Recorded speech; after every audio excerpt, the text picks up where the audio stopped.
going on? It's just bringing it straight from my heart for me to you, because that's what I do. And welcome to the second part of episode 4, I think it is.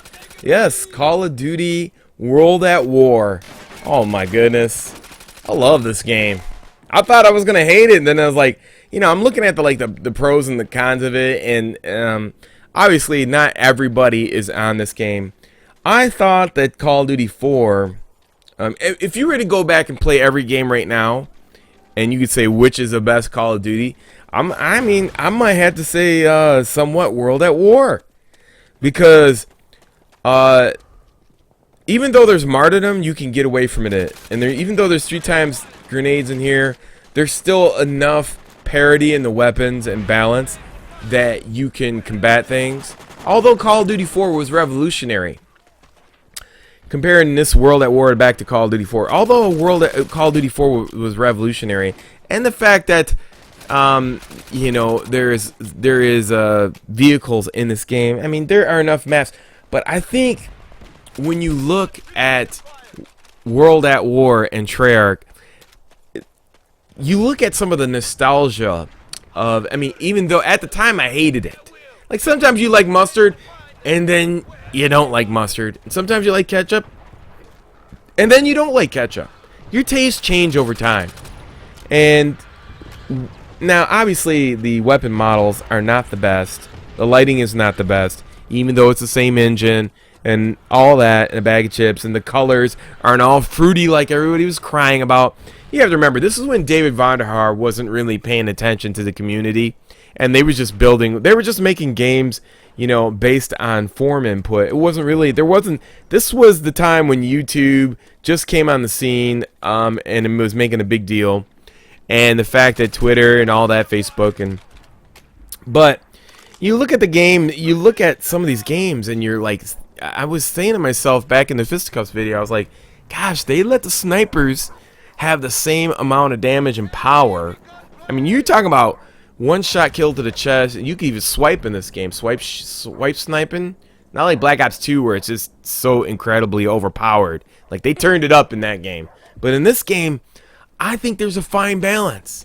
The fact that you can still go from standing to prone and drop shot, one-shot weapons is huge, because it's 10 frames from standing to going to prone, and that's really fast. And that's about as how fast it takes to ADS and snipe somebody. So the majority of times, all the characters are the same height.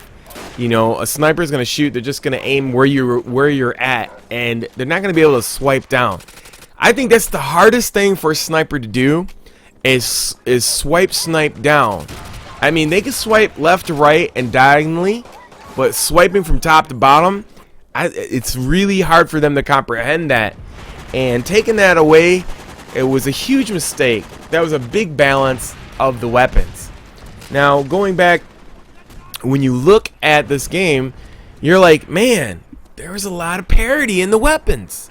I mean, you talk about the Thompson gun silencer, the Mossad, the Car 98, the Mossad Gazat, whatever. I can't say it right.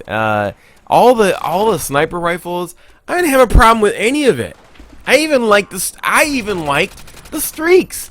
The only problem that World at War actually had was the sound. I mean, obviously Infinity Ward did not share certain aspects of their game with Treyarch. Obviously, that's a reason, you know, because they're competing. And the fact that, you know, Infinity Ward came up with this game, so they're not going to give you everything. If you have headphones on and you're listening and you're playing this game, you can imagine if Astros were around when this game came out. Oh my god, it'd be devastating. But the fact is, the sound, I mean, obviously there's a guy in this game was actually cheating and flying around, but we still won. I don't know, maybe I lost. I don't remember.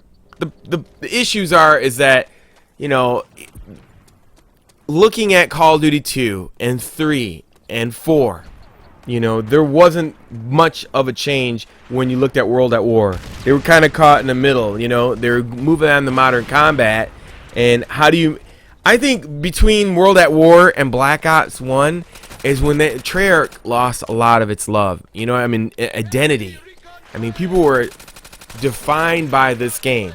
You have to imagine, this is the peak of Call of Duty fame on YouTube.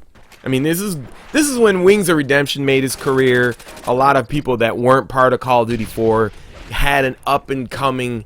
I mean, if I'd have known what I know now and how this game was going to turn out and so on and so forth, I was on YouTube with Call of Duty 4, and everybody moved on to World at War. I only played 4 days of it. I didn't like it because when I played beta, I was like, they never fixed the MP40. The silenced MP40 was overpowered, and it just pissed me off. And I was like, damn, this game sucks. And I realized that, you know, it wasn't that good. And so I just said, I'm going back to Modern Combat. I didn't like World at War. You know, I think this game was just caught in a bad spot. And a lot more people would have played it. And then they were forced from Call of Duty 3 bad sales to put zombies in. And not the fact that anybody dislikes zombies, but the fact that, you know, people expect that now. They expect 2 games in one. So you're paying $60 for 2 games. The studio's doing twice as much work. And then maybe that took away from some of the stuff and focus from the original game, Call of Duty. I mean, you had to squeeze in a zombie game, and nobody really wants that, you know? I mean, there's some that do. They should probably sell it standalone, but that's not what we're here to talk about. Overall, I think the maps were, you know, people didn't like the dark maps. I mean, it's war. I don't understand what their problem was about it. I love this guy. I love the pistols. Look at the pistols back then. I mean, you didn't need fast swap and fast reload and all that other bullshit. You switched to your pistol and you took care of business because that's what your character does. Now you get penalized for it in Black Ops 2, and you need to use fast swaps. I mean, that's the things we're talking about. Is constricting the freedom on a character and making them because of the unbalance of the Pick-10 system. Now with Treyarch, is that you can't test everything out. So when you force characters to pick certain setups, and when you don't patch other setups like the sniper, then everything is a domino effect. All the other weapons fall out of balance.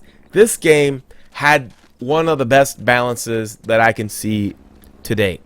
And if I were gonna rate my games all over again, I'd have to put World at War maybe like almost up there with Call of Duty 4, with the exception of, you know, which is worse, 3 times grenade, martyrdom. I mean, I thought martyrdom and grenades were a lot slower in World at War, but you know, the sound was an issue. You know, the sound was like, you don't know, you kept turning around looking behind you and it's your own footsteps. I mean, I don't know. I don't know what you guys think, but that's what it's all about. I hope you enjoyed it. Until next time, get the fuck out of here.